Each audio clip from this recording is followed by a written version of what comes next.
Hey guys, my name is Elan Rasabi. I'm giving a lecture on ethical hacking, and I'm going to pop off a video in just a minute, but I just thought I'd give a little formal human hi before I get started. All right, here we go.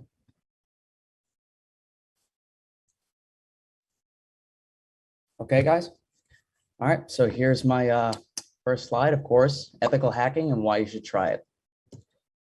So before I get started, I want to say a quick thanks to a couple people, starting with the Programmers Week staff for hosting all of this, for working around my schedule, and my vacation time and everything like that, and being really patient with me. So thank you guys. The next people I want to thank are these informal mentors, students from university, people like Vijay Prakash, Chris Jackson, and a lot more.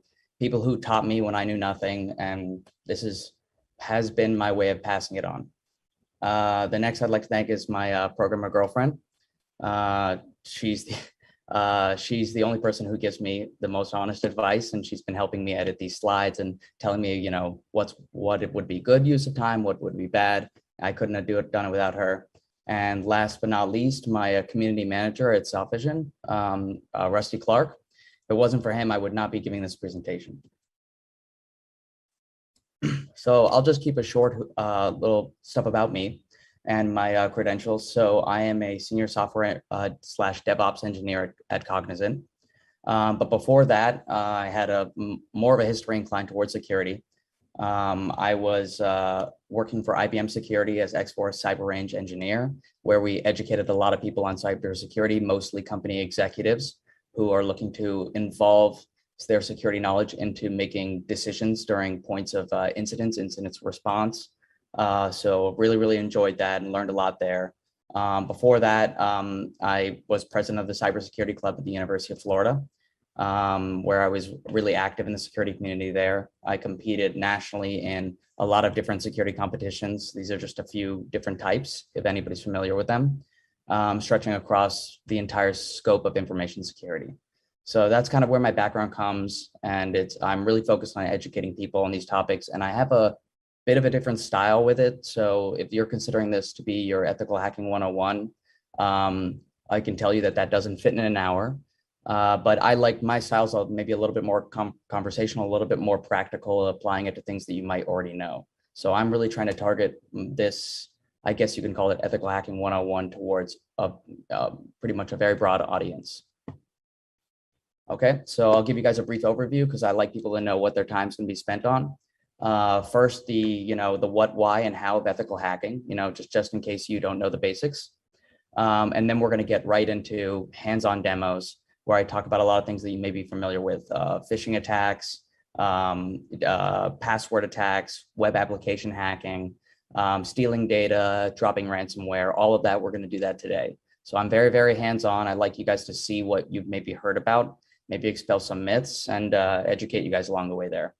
And this next part is probably the part that's most important to me, which is why I think that you should learn more about ethical hacking, or even consider practicing ethical hacking on your free time. And not just for programmers and engineers, but also for people who are non-technical, or people, maybe like my parents, who just need to protect themselves in a modern security world. I think that it can be very helpful for you guys as well. And I'm going to try and make my argument there. And then after that, I'll leave you guys with resources and links, because everything that I do today, I want you guys to be able to replicate at home. Obviously, I'll be talking very quickly. You can always talk to me after this lecture or anytime you like. I'd love to tell you more, but I like to keep it short. And then if you're interested, you have the resources to go forward. Okay, so ethical hacking, what, why, and how.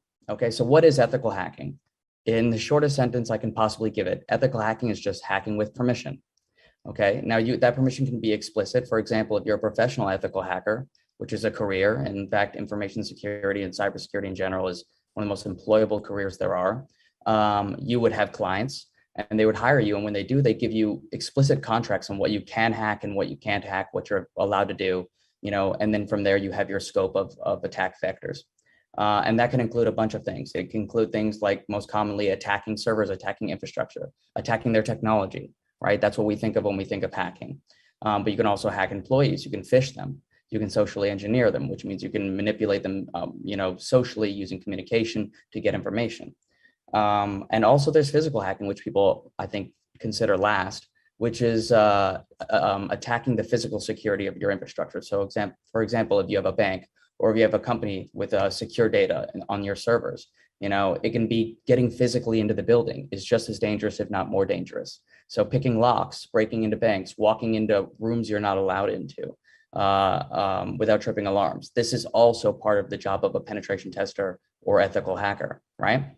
So next is why give hackers permission? Because I think the idea of being a hacker is kind of nefarious, and you think it just doesn't mix in with the professional world. Well, really, it's the opposite, right? Hackers are hired because you hire them to see where you are vulnerable. And when I think about that, it just makes the most sense possible. How best to know if your bank is secure than to hire people to break into your bank? How best to know if your company's infrastructure is secure than to hire people to try and hack your infrastructure? And that's basically exactly what they do. Okay, so now we're going to get into the how. Okay, and these kind of phases, they can vary. This is not the Bible of phases for penetration testers, but this is a really good one to get started with. And it basically tells you that how these professional hackers go about this process, and it works in stages, right?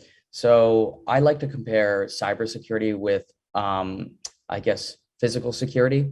So because I just think that they translate very well, like breaking into a bank or breaking into a home is like breaking into infrastructure. You have keys, you have locks, you have passwords, you have permissions, you have alarms, you have, it translates very well in my opinion. So I'm going to try and use that here for some people who may be less familiar with InfoSec in general. So the first stage of that would be planning and reconnaissance. So in penetration testing, that would be, it could be as simple as Google searching your target, whether it's a target company or whether it's a target person. And then it gets more complex from there, getting information from them, seeing how you can leverage them. Or when it comes to targets, it can be understanding, let's say, what type of infrastructure it is, what operating system, what servers do they use, what software do they use, how's their network laid out, what devices they use, what are their policies, where are they located. All of this, you do a whole planning stage where you just passively gather information without interacting with anyone before you go to the next stage. And the next stage is scanning. Scanning in penetration testing is very likely, scanning or illumination is when you can scan devices, to learn more about them. Like I said, what operating system, what services they run, what service versions, maybe they're vulnerable. And this is scanning and enumeration is very much like reconnaissance, but consider it a little bit more active, that you can interact with things, you can knock on doors. If you're let's say breaking into a home or breaking into a business, this enumeration can be like calling the business to see when they pick up the phone, to see when they're open, when they're regularly there, how attentive their staff is. You're interacting at that point, but you're still gathering information, right? Next is gaining access or exploitation. Now that's just basically getting that first entrance, getting in the building, getting in the target computer, things like that. So gaining access is its own stage, and it usually involves a completely different procedure than maintaining access, which is the next stage. And this is something that I think a lot of people don't think about with hackers, because in movies they're in and out in minutes, and it really is not realistic. It's not really how it works. It can be quite a long and arduous process, no matter how good you are. And maintaining access is fundamental, because likely the way that you get in is not a very, not a way you can be confident to get in every time. Let's say you exploit a service or a vulnerability or something that has been opened up temporarily that can be closed or patched or whatnot. These things are not likely going to be available all the time. So the first thing you want to do when you're a hacker and you gain access to a target is to find another way to keep that access continuously and stealthily, right? And then the next stage is, like I said, it's professional career. We do analysis and reporting on everything that we did, every step we took, everything that we discovered, everything we were able to gain access to that was sensitive. That way the client, this is the only stage that helps the client actually learn and grow. And a lot of pen testers will tell you that's the most important stage. And I agree. We won't be demoing every single stage here, simply because of time, and also because some of these latter stages are a little bit more common sense, and there's also no natural defense on my demos, because I'm not hacking something that has defensive engineers who are going to kick me out of their infrastructure or be alerted, or there's really no human level of defense there. But I think you'll still learn a lot. Okay. And now let's hop into the demos. So I built actually a demo hackable environment. It's built in part off of another vulnerable environment that's been given to me. It's actually a Rick and Morty themed vulnerable environment, which is why you'll see a lot of that going into our hacks. But I actually share later on the resources in which you can get vulnerable environments to hack yourself, which is a great way to practice. Like I said, hacking with permission, that's the best way. Okay, and let me tell you a little bit about our infrastructure. Okay, so say that my boss comes to me and says, we have a new target. And what is our target? We have 3 targets here. Okay, one of our targets is a person, and we have his name, and we also have his email. His name is John Smith, and all we know is that he's the admin of some of these servers that we also are targeting, and a possible person of interest, right? And we have our goals. So our goal can be find all leaked credentials associated with John Smith, right? Another goal that my boss has given me is to do a phishing attack on John Smith to try and recover, let's say, his GitHub credentials. Okay. We have another goal. So another goal is a server. We don't know if it's a staging server or what it does exactly. All I can say is that it's a server. We have its IP address. That's all we have. And our goals there are to gain access to that server and to collect any sensitive information we can find in that server. And that can be anything, basically anything that they wouldn't want available publicly. The next and last server we have as our target is a web server for the company. And I think it's hosting their main web application. And our goal for that one is to also gain access to that web server. And then we're going to do a ransomware attack on that web server. Okay.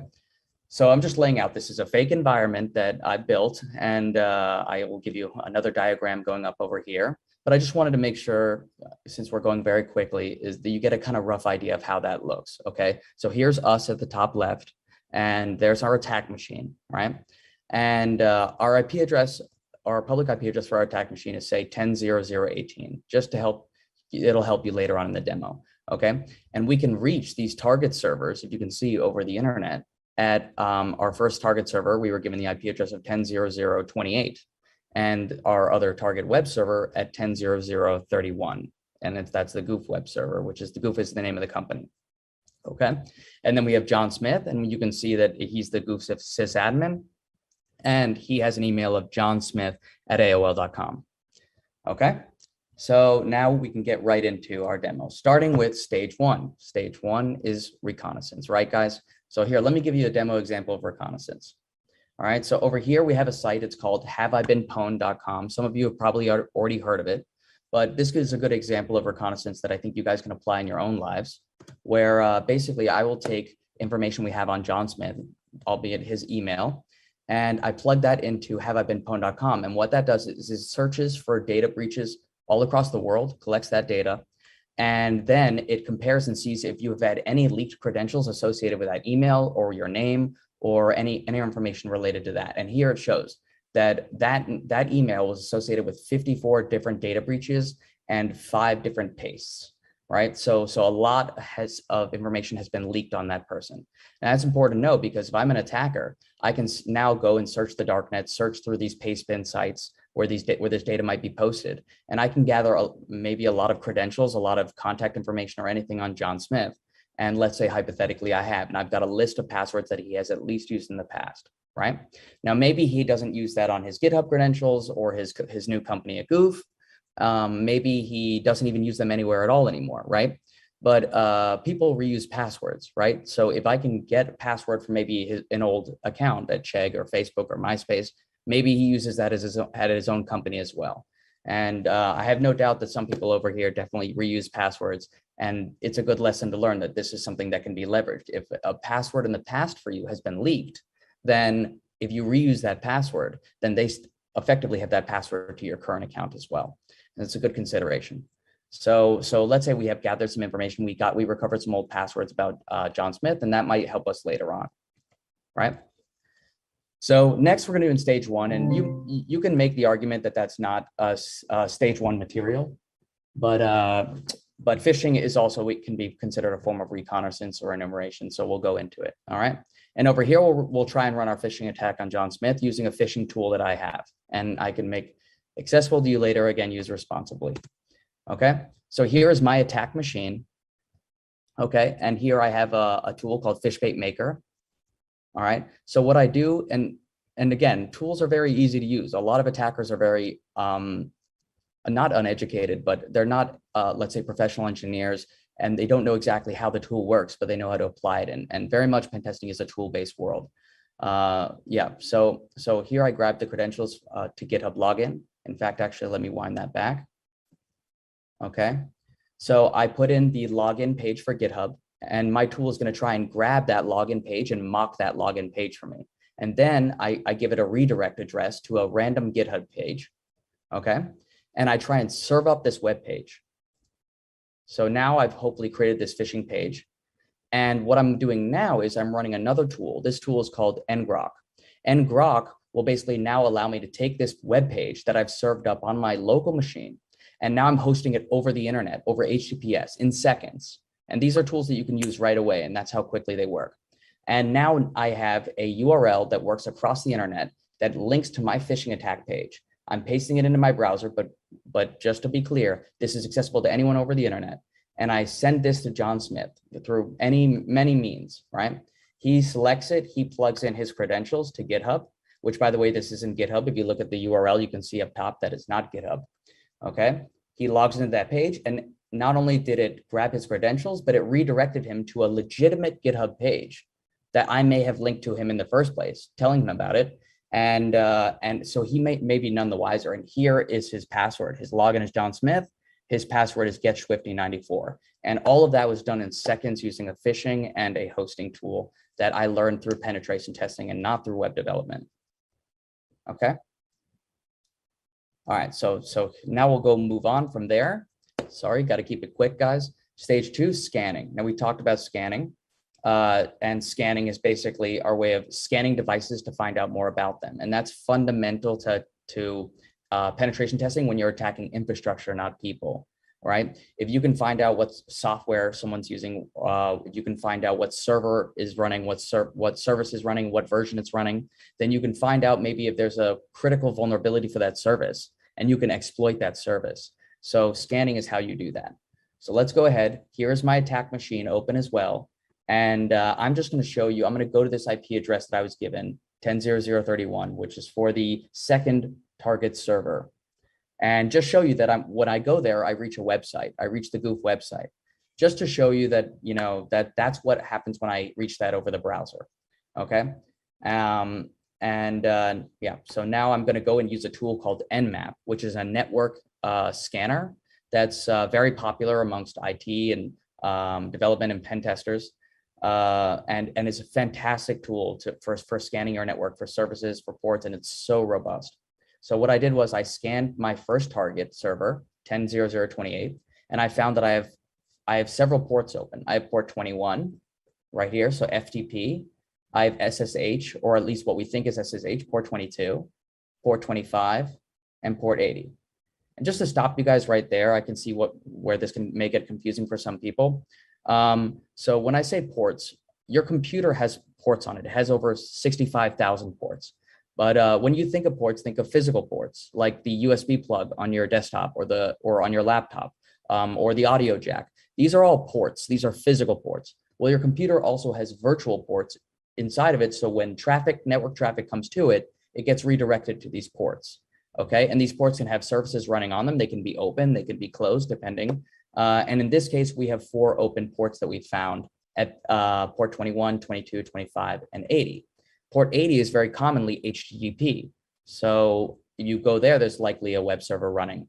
And port 22 is SSH, if you guys are familiar with it. Most of you have likely already used SSH. But they actually run on default ports generally, so that we can easily jump to them and make assumptions as to where they are running. Okay. So we've discovered that these are open. So from there, we can go forward. And now we can scan our other target. These are preliminary scans. And what we're seeing is that one also has ports open. Port 80, port 135, 139, and maybe not all of them are significant. You can see HTTPS, So the web server running at port 443, that's the goof server we just saw. And yeah, and you're also seeing MSRPC, and you're seeing remote desktop. So that's also open there. If you guys know what remote desktop is, so that's an interesting opportunity. Maybe if we get the right credentials, we can remote desktop into this target machine. Okay. Next, we're running a more comprehensive scan, a fingerprint scan. So to try and find more on port specifically port 21. Okay. File transfer protocol, file server. Okay. And what do we find? We find that it actually discovers that anonymous login is actually allowed. Okay. Now that might be interesting. So maybe we can anonymously log into this machine. All right. It also is guessing the operating system type Unix, which is a type of base for Linux. Linux is based off of Unix. So which can be helpful for us later. For example, if we want to drop malware, we need to make sure that we compile that malware to attack a Unix or a Linux-based machine, not Windows. Those would be compiled. Those would be separate exploits that we compile, right? So now we're trying to log into this FTP server, all from the command line, because that's where penetration testers work. And we were able to successfully log in with the username anonymous and the password no password.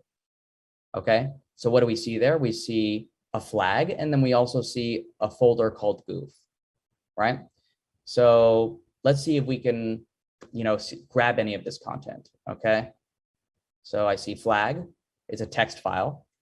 And a lot of these vulnerable machines that you find online, they use flags to kind of tell you when you're looking in the right direction, to encourage good behavior. So that's what this flag is. It was associated with the machine that I had pulled down. So it's not essential per se to this demo, but it's a good lesson right there, especially if you're going to continue and practice with machines yourself. All right. So we actually were able to grab that flag, but it doesn't look like we were able to grab goof. So it may, possibly because we don't have the permissions. But maybe that's the way of the machine telling us, giving us a hint saying, hey, this is accessible, you know where it is, but you just can't grab it right now. So it's kind of like, like leading on us on a little trail there. Okay, so we grab that. So let's see if we can access that flag. And we have that flag right now. And this is on my attack machine. I'm no longer on that server. And that's the flag. And that's often what the flag can look like.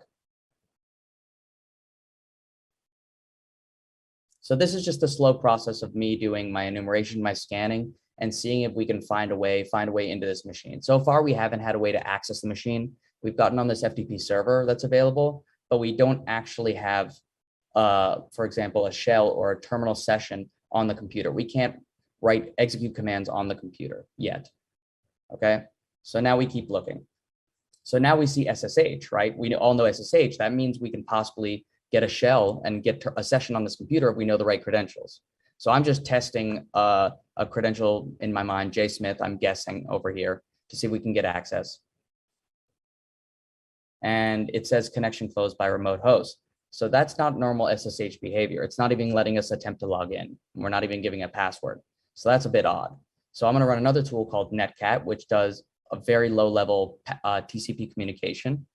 It's a very great tool for just hitting ports when you don't know what they actually do. And what it tells us is not necessarily what service is running on there, but it says that it's running Ubuntu 14.04.5 LTS, which tells us even more about the operating system. So we know now specifically it's Ubuntu. And we also likely think that it's not SSH. The service is not on that port. So let's try and move up to the next port, port 25. Yeah, it may seem arduous, but this scanning stage is one of the most time-consuming and nuanced stages in the ethical hacking process. So what we did was we did another Netcat connection to port 25, and what do we see? The open SSH. SSH is running there. So SSH is running on port 25, not 22. Let's try an SSH in to port 25 now. See? So it's prompting us for a password. So now we know SSH is actually running on port 25, and that tells us maybe we have a chance to get in if we can guess the right credentials. I'm just guessing any type of credentials over here just to see if I can get it. Maybe plugging in credentials that I had from before when I phished John Smith.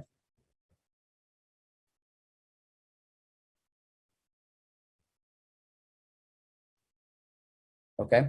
And next I'm going to try and see if I can access, I think it was, okay. Yeah, HTTP. So I want to access the website that seems to be hosted at port 80 for that site. So I'm going to go to 10.0.0.28 and they have a website running. And I know this because my scan showed that port 80 was open, right? It doesn't seem to be much on this website. So it doesn't seem to, for me to see much to interact with. So I don't think that there's much to be given over here. But it's definitely helpful to know. And I'm going to run, so now I'm going to run another tool on this website, since we know it's hosted, called Nikto. It's an awesome tool for doing general vulnerability scans for a website. You can take Nikto and you can just run it directly. And all you need to do is point it to the site that you're hosting, and it can do an out-of-the-box scan for vulnerabilities, for available hidden files, for anything that maybe shouldn't, any kind of problems with proxies. It can do that right off the bat for you, and you need to know nothing more than the command name. So right now, Nikto is doing a scan for us, and it found that there was an open directory here, I'll show you, called passwords/passwords was available, which is likely a suspicious name that probably should be hidden. So it hinted to us this might be a problem. And what I did was I went to that path, passwords, and by going there, I found out that there were files available to me, a flag, a passwords HTML, and a directory. So essentially passwords, some sort of passwords or flags were available there. And that was just another indicator that I was doing something right doing this web scan. But so far, we haven't really gotten anything super tangible. Okay, so here we've captured another flag. All right. And yeah, and that pretty much concludes the demo for the scanning stage. So we went and scanned this machine. In the first machine, we discovered all of these open ports that we interacted with. We found out we have running SSH, right? So my next stage is likely to see if we can try and guess a password on that. And then we also found out that remote desktop was open on that other server. So potentially we can get credentials to that. We can also get access to that machine as well. So that leads us to our next stage, gaining access, right? And all right, so I'm not jumping to that one yet. I'll show you here. Okay, so in the gain access stage, what I'm going to show you is a password attack, which a lot of people probably think about, but they don't really know how it works. Well, what we're going to do is we are going to try and guess the password. So let me see if I can pull that up. There we go. This is me just touching on the Goose server.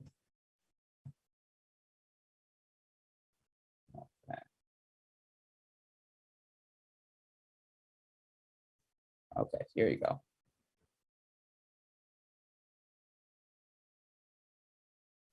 All right, so what I'm going to do here is, let's say in our last scan, we got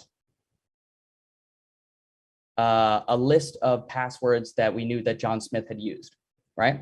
And maybe they're out of date, but what I did notice hypothetically is that there was a pattern, and the pattern was that he used a lot of Rick and Morty terminology, most commonly names of characters, and then he also combined it with, let's say, a number and a symbol. So what I'm going to try and do is I'm going to try and guess his password by creating what's called a dictionary attack, which is where I create essentially a dictionary of words that are possibly his password. I generate that, or I find that online. And then I have a tool rapidly attempt logging in to whatever it is. If it's SSH, it can also be to his Facebook or to anything online.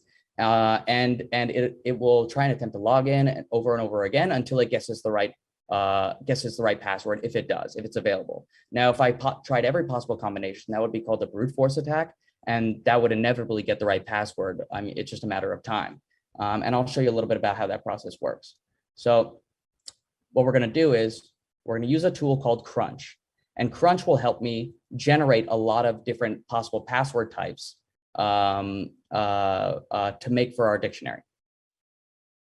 So based on the information that I have, I'm going to try and do that. So here is just a helpful command for how Crunch works.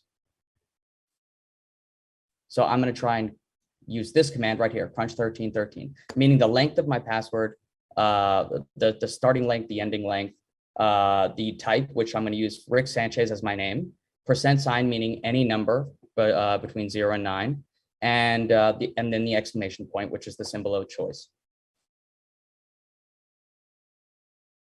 Okay, and there you see I've generated those names. Okay.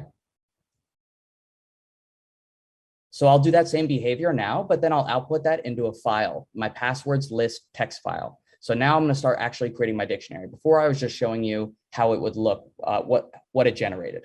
So now I create Morty and I create, I think it's, let me see, Morty and Summer. Those are 3 characters from Rick and Morty. Okay, and now I'll show you the outcome. Here is my total password list. I kept it somewhat short for this demo. You can see it has all these possible options. And now I'm going to use a tool called Hydra.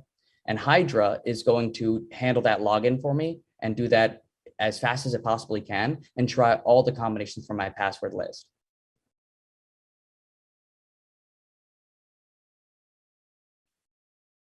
And like I said, Hydra is very flexible. You can use it on graphic logins. You can use it on SSH.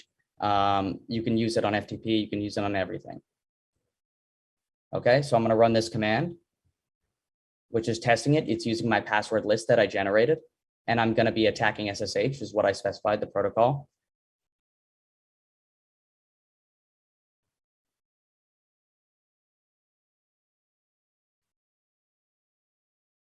And you'll see just how fast it runs right now. So see, so that actually just completed, and it said that we had 1 working login. I set it to stop at the first working login, and the login was the user J Smith, and the password was summer8 exclamation mark. So that went through, I don't know, something like 30 logins, and Summer was one of the last ones, and it found it in, I don't know, maybe a second. Okay, so this is a great tool if you, let's say you're a sysadmin or you're someone who sets up SSH or works with it. It helps put in perspective why you don't use short passwords. And because those things can be easily guessable, and it also explains why you want to do a ban on a certain amount of login attempts. So I know that can be frustrating for a lot of you guys, but when you see just how easily it would be if they didn't do that to guess so many passwords in a short amount of time, hopefully that puts things in perspective. Okay, so now we attempt to log in via SSH, and we did. We successfully logged in to the first machine. So we've gained access, and under the user, John Smith. All right, so it looks like I'm on my computer now for people who don't use the terminal too much, but what I'm actually doing is now I've got a terminal session on that on that server. If I execute commands right now, I'm executing on their server, not my own. Okay, and yeah, so now just to give you a quick recap. Okay, so what have we done so far? So far, we've compromised John Smith.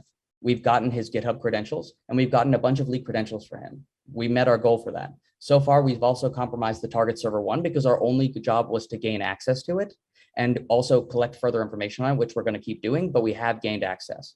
We have not gained access to target server 2 yet, so that's our only one in the green. But hopefully that gives you an update if you're a bit confused as I'm jumping around where we are at this point. Okay. Now we'll go to the stage 3, which is considered exploitation. Okay, let's see if we can do this.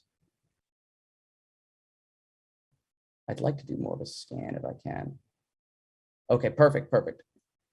Okay, so we're going to do more collection. Before we do the exploitation, first I want to show you, we are going to now continue moving around in our first target 1 to see if we can collect more information that can be helpful for us maybe when attacking the second server. Okay, so let's go ahead and do that. So what do we remember from attacking this server? That it had an FTP server up that had a folder called goof. So now that we're on this machine, let's see if we can gain access to it. Okay, well, first I'm going to see if I can become an admin user, right? Because some users have the ability to just switch over to admin. If I can do that, then I can execute anything I want. It's a permissions issue. It looks like I can't do that. Okay. I don't recommend you do that on other machines to check. It's a big red flag, but this is good for quick demo. Okay, now I'm going to go to where that goof folder was because that's where it's stored in the path var FTP. And I see that goof directory is there. And I'm checking its permissions now to see if I have access to it. And it looks like I do. The user John Smith has write and read privileges to that goof directory. So if I can write and read from it, then I can copy it over to my machine and I can leak out and steal that information, whatever it is. So let's go ahead and try and do that. I just left my target and now I'm back on my attack machine and I'm running a command secure copy, basically copying the contents from that machine, copying that goof folder and copying it to myself. for investigation. So see, now it's copying over all of the files in that goof folder. We just grabbed that, all because we got that access as that user, John Smith. So now let's go check out what that goof folder is. So it looks like it is, let's see, it's got public, it's got, what has it got? App.js, it's got package.json. It looks like a web application, right? So maybe this first server is a staging server for the goof web server, because it's the goof application, it's the goof web server. This folder is called goof. So maybe we've got the code to the goof application here. So that's pretty cool. Maybe if we can learn more about the code and go over that, we can see how we can exploit the second goof web server. And that's what I'm going to try right now. So here is a tool that I love. It's called Snike. And anybody who's in development, I really suggest you get this tool too. It's fantastic. It's a static code analyzer that needs no integration, needs no plugging in, no configuration. You run the command in the root of your project directory. And what it does is it scans through your package JSON and also scans through your code.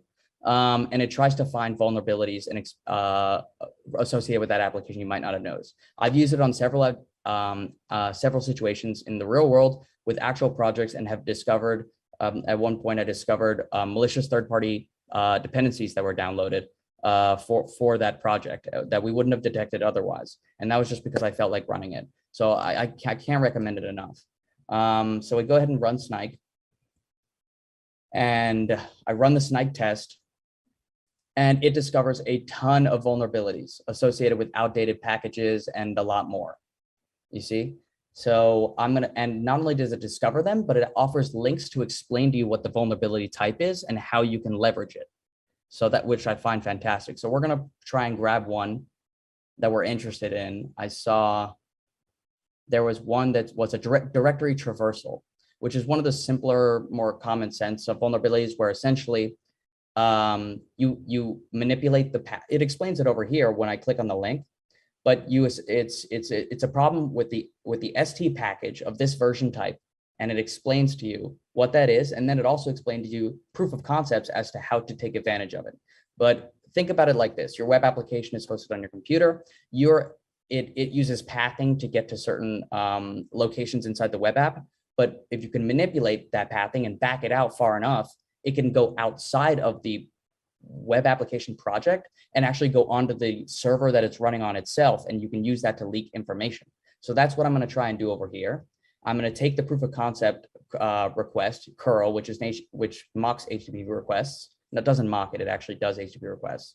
And I'm going to switch out the location with my location, my target server, 31, so that goof web server. And I'm going to attempt this to exploit this vulnerability now. And what I did was I ran it and I backed it up as far as I could. And what do I see? I see bin, I see boot, I see etc. I see goof, I see home. So what does this look like? Well, to Linux users, this looks like the root of the Linux file system, which means that we were successful in that we could leak some information there. And we can navigate through the file system of our target server. So what am I going to try now? I'm going to try and actually steal the password to this server. Okay, now some of you might not know this, but the password to your computer is stored on your computer. Everybody's password is stored on your computer. It's just a matter of finding it. Now they manipulate it so that you don't see it as the password in plain text. They use what's called a hash to hide it, but that's how your computer basically verifies when you type in your password that the password is correct. It has to have your password. So if it has your password, we can grab your password, right? And that's what we're going to do now. We're going to grab the hash of the password, which they use to help disguise that password. And in Linux, it is located in the file shadow, etc. shadow. And it's also located in another file. You have to combine these files. So you can see we've got a user aggro, we've got a user jsmith, we've got a user root, which is administrator. These are the hashes over here. And we grab another file, and that file is called password. We combine those two files and we get the password hash. Okay, so yep, that's the other file, and you can see it's associated with each user. Okay. All right, and now going from there. So now let's assume that we can take those, we can take that hash, we run it through what's called the hash cracker, which basically like that dictionary tag I told you about, we rapidly try and guess what that value is, that hash is. And if we get a match, then it tells us what the actual password in text is to that machine. And by doing that, we gather the password to the target2 server, so the goof web server, because we're able to capture the password and then crack its hash. And now we can go ahead and try and access it with remote desktop, which is what I'm going to try now. Okay, so I'm opening up my remote desktop. Let's see. Okay, I'm going to plug in the IP address of my target. So I'm essentially just trying to remotely log in like some of you guys do every day.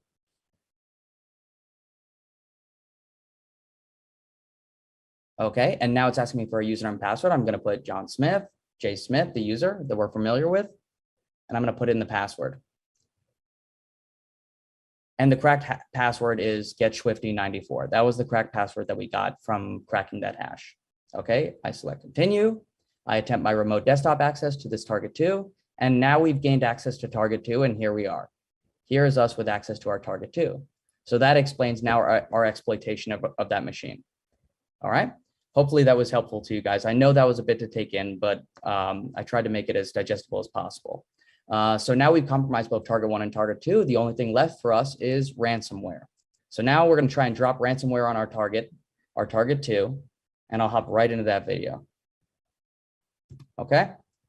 So I use another downloadable tool. It's a graphic tool, so it's going to look extra cool. And here I'm just going to open up some files I see on this computer. You know, just showing you how these files look before I ransomware the machine. So I'm opening up some basic content that I see. And what I'm going to do now is I need to get my ransomware onto this machine. I've been able to remote desktop in, but still I need to get my malware onto this computer. All right.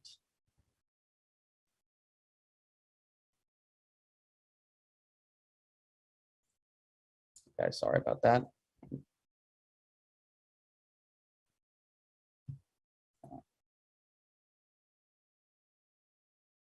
Okay, so to do this, excuse me, guys. Okay, to do this, I'm going to go back to my original machine, and I'm going to use another great tool. It's called Python Simple HTTP Server. Now, any developer knows that, you know, spinning up a server is no easy task. With Python Simple Server, you can spin up a web server in seconds. So if you want to test whether or not your proxy is having issues, you want to test whether or not you know, you're having any firewall issues or anything like that, anything else preventing your application from being reachable, you can run up this simple server, and you can quickly have something you can reach through the browser to test that and see, you know, test your sanity there. What I'm using it for is it spins up basically a simple file server, and it serves up whatever was in that path where I ran that Python simple server command.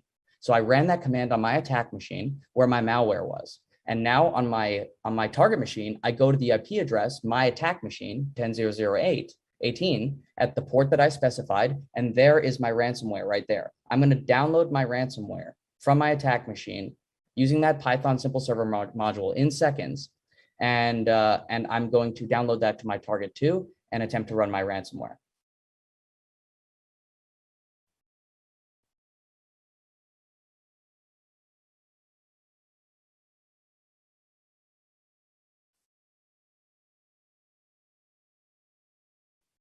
Okay, so there's my ransomware. It's unzipped. It exists right there.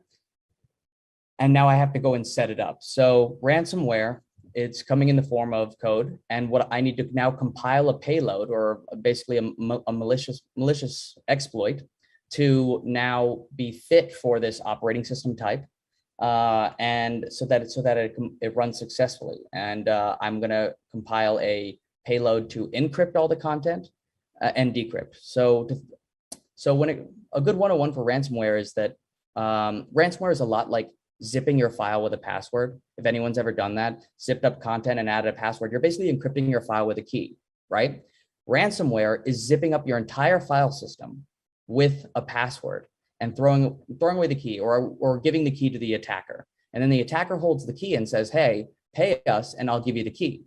But without it, all your content is encrypted. So that's what we're going to do. We're going to generate the payload. And that payload is going to eventually encrypt all of the files in the file system that you see over here. so that they're inaccessible, and then leave a message for you to show that you've been ransomware.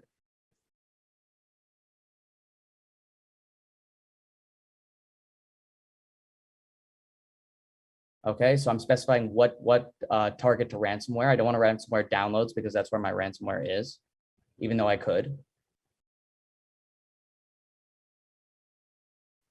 Okay.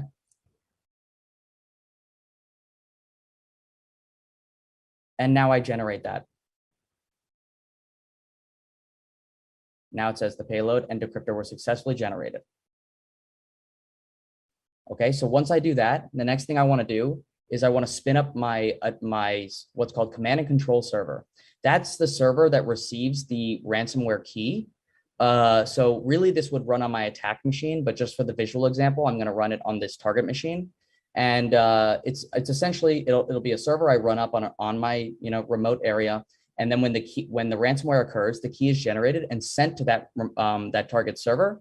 And then that controls the key until the ransom is paid.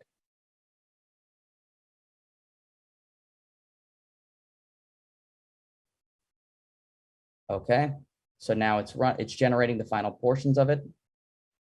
Okay, and here is my ransomware server that should grab the key. And that, like I said, that would be running on my attack machine. And now let's go ahead and run my ransomware.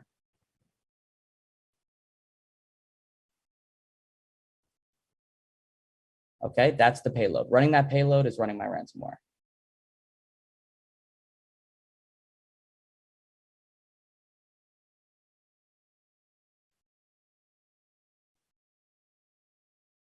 Okay, now you can see my server it's gotten the key. It tells you a Windows machine with the username John Smith has reached out to you, and it's given you the key. The key is this key right over here, and it's from this remote IP, local IP, and there it's reached out. And now it loads up the ransomware banner telling you you've been ransomed. Here's how much time you have left to pay. Something you've probably seen familiar. It's familiar to you, and now it has popped up that banner. Yeah, and in short order, you'll start seeing that the files have become ransomed as well. So that those files that I opened from example before, now you can see they've been replaced. You can see now there's a test file 2.txt. That's the file we had before, and it has daemon attached to it. And so will every other file when we navigate through the file system. So when you try and select to open those files now, you can't open them because they're encrypted. And they come along with a README, this README file that tells you, hey, you've been ransomware, and that's associated with every file in the file system now. So we go back over and see, we click on the README and it says the same thing that our banner did, that you've been ransomware. Okay, and I'll search through a little bit more of the file system just to show you. I can enter the decryption key, but I really don't necessarily want to at this point. Even my screensaver has been ransomware. So if I rebooted this computer, that Rick and Morty screensaver would no longer even be there. But I'll show you, it's all over the file system now. And then, so now basically we've completed and ransomwared our target. Okay, now I'm gonna be skipping stage 4 and stage 5. So keeping access and reporting, like I talked about.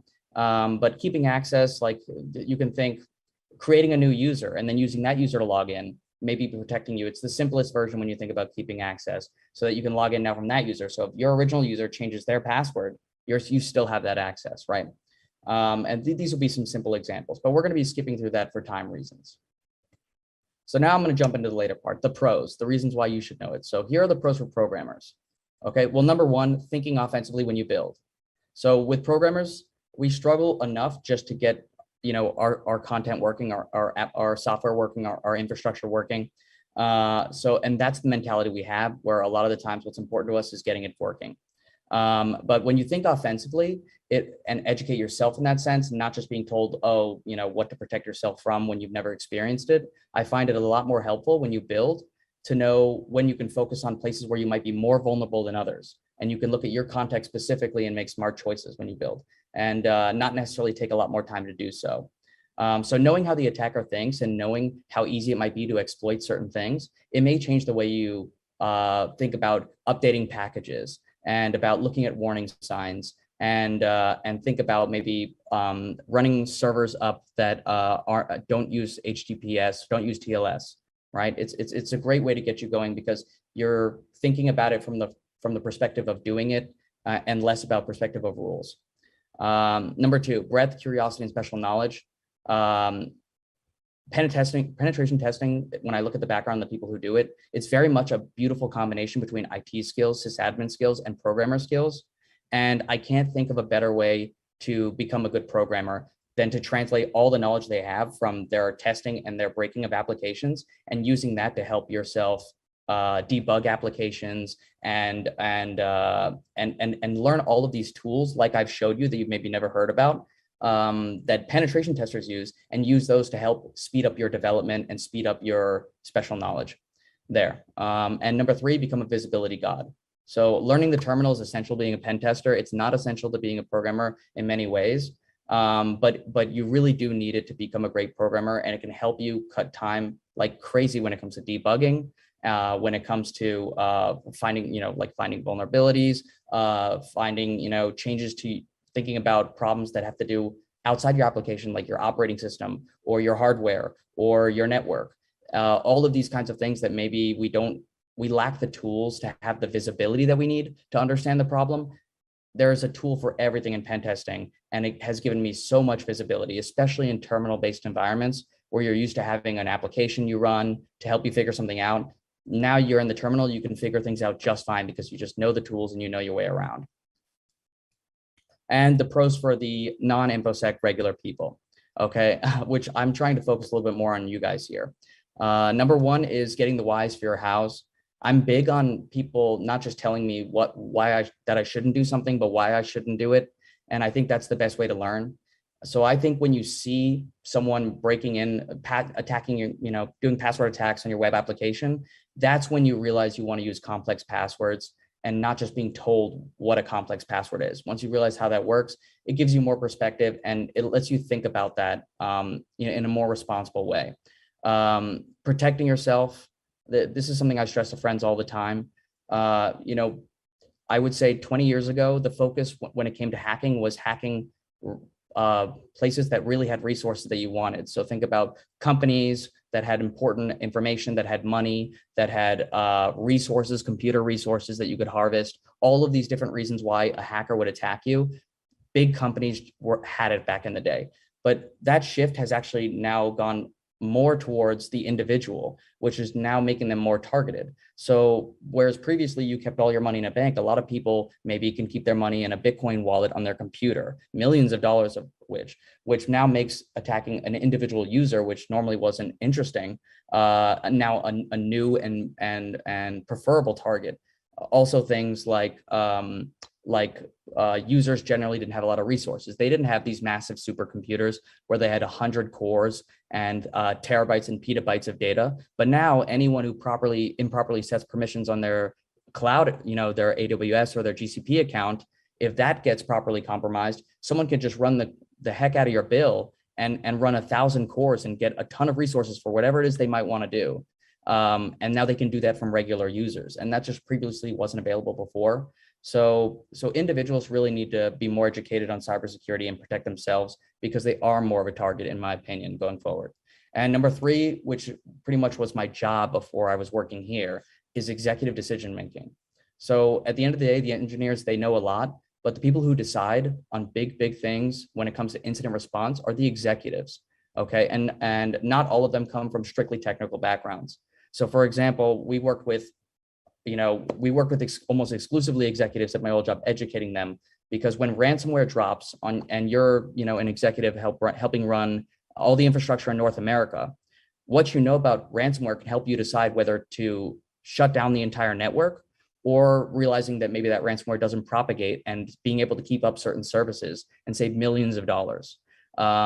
Making those big and hard decisions in the moment, that's going to rely on those executives who aren't strictly technical. And that's why they really need to understand more about how this stuff works and what to look out for. So here's just a simple link to all the tools that I used.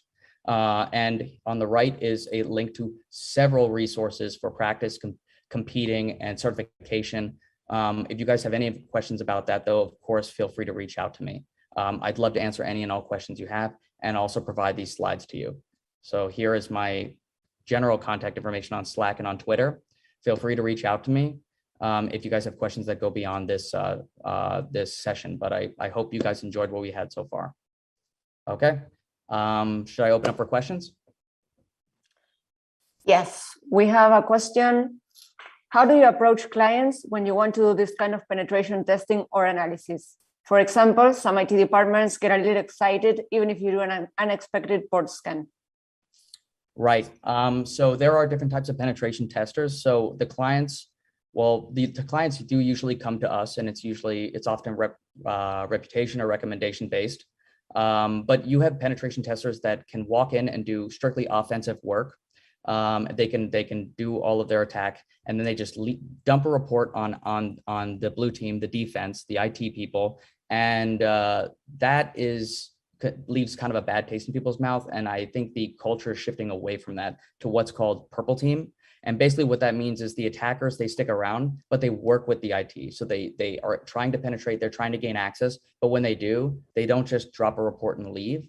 They stick around and they until they properly patch their services or they properly understand how to mitigate that in the future. And only then do they consider the contract over. So when I did pitch contracts to people, I always recommended that at the end of the day, the client wants to feel more secure and be more secure. So just because you're telling them where they're vulnerable doesn't make them more secure. So making that argument that we're not just going to run and gun and run, we're going to stick around until these problems that you might be concerned about, any problems that arise, are solved, that definitely reassures them. We have one more. Will white hat hacking ever become a conventional position at companies, or will it stay the way it is, freelance centric? I would say that in a way it already is. I think it's an unorthodox position because the background of the people in it varies so much. But that is the direction that we're going in. White hat hacking is everywhere, and it's not just these tool-based vulnerability assessments against anyone's infrastructure. It's reverse engineers, it's cryptographers. These are all white hat hackers. And companies are more and more realizing that that is an essential part of their in-house toolkit. And you'll be seeing those jobs growing and growing. The biggest problem right now is qualification. It's very hard to find people qualified to do this because the breadth of skills that you need to do it is just so large that it's very tough for people to know really where to focus to get into that type of role. And that's why me having done this for so many years, only now do I know a lot of resources I wish I knew about when I got started. If you are more interested in that, anybody, feel free to reach out to me. I know a lot of ways to help you skip a lot of time when it comes to getting where you want to go in this space, in this community. Hopefully that answered your question. Thank you. We have no more questions, but a lot of good feedback. Okay, great. All right, well, thank you guys so much. And again, feel free to reach out if you guys have any more questions.